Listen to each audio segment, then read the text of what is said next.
You wanna talk about moolah? Conversations with jewelers, the ice on my chain and my watch and Frank Mueller. I hop on the pizza when that time blew up. So you the one stole my motherfucking money? Yo, money? You talking about that little $20 for the weed? Over some weed? Over some Took weed. my motherfucking money over Okay, some weed. OJ, it's just some weed. All right, man. Hold up, Mike.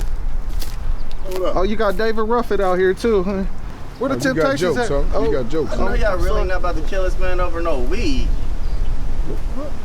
This motherfucker. Look, I love the Temptations. Come here. What? Come here. Man, that's what you put your motherfucking... Come here. All right. Your monkey ass is. You gonna kill him.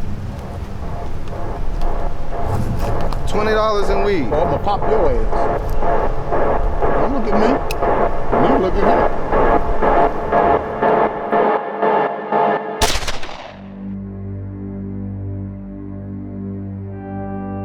Oh man, what the fuck? Y'all let this motherfucker with these C3POs on kill me? You couldn't do it yourself? He should be walking through the desert with R2-D2 with this motherfucker. Come on, man. The Air Force One awakens. It's about damn time you did something. Taking all these damn L's in my name. You ain't taking no fucking L's in your name, man. Bro, who are you talking to right now?